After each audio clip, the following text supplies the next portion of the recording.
Hello and welcome to this UCAT preparation advice video. So in this video, we're going to be talking about the situational judgment section, specifically communication.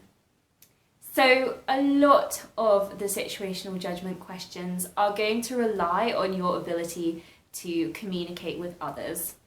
And you're going to need to show that you can communicate not only with other medical students, but also with other healthcare professionals, and of course with the patients. In this video, we're going to look at the core elements of a situational judgment communication question.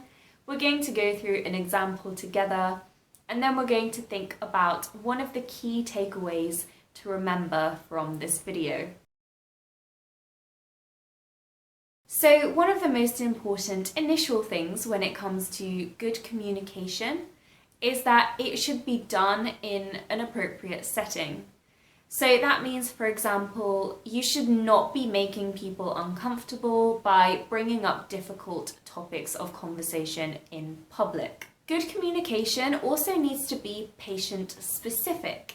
So, for example, you can use technical jargon if you're talking to a patient who just so happens to be a registered nurse, but you're going to need to use much more simple language if you're talking to a young patient, for example. Your communication should allow you to explore issues and work on root problems. So that means showing empathy and not just looking at things from a very superficial level. And finally, communication should never ever become hostile, be condescending, or position yourself superior to someone else, no matter how they're acting towards you.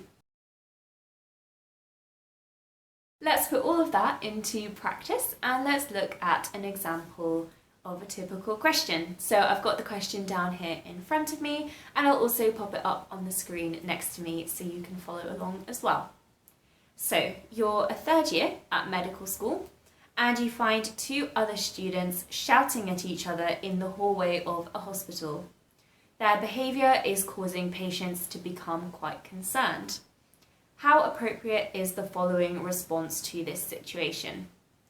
Loudly shout at the students and tell them to be quiet as they are bothering patients. So here you need to remember that a good answer combines all of the aspects of communication that we've just talked about. So first of all, let's consider where you are here. You're in a hallway and there are lots of patients around. So you do want to look for an option that allows you to move that dialogue somewhere else, somewhere more private. Next, you need to consider who you're talking to. So in this case, you're talking to your colleagues, your fellow medical students, who have the same responsibilities as you. So that means that they should be acting professionally in the hospital, they shouldn't be raising their voices, and they shouldn't be becoming aggressive. In this case, you need to make that clear to them as quickly and efficiently as possible.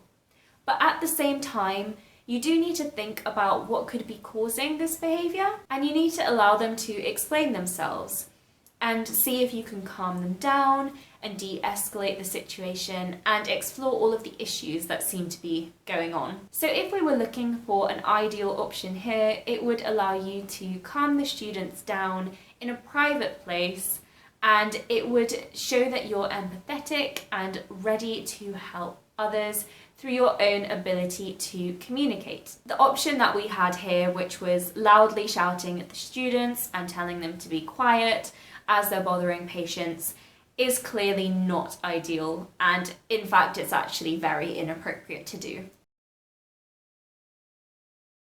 One of the most important things to remember in these questions, and something that may catch you out, is to consider where you are. So that means taking someone to a private room where they feel more comfortable rather than discussing something in a busy cafeteria, for example, or taking an angry patient into a side room away from other patients who they may be causing distress.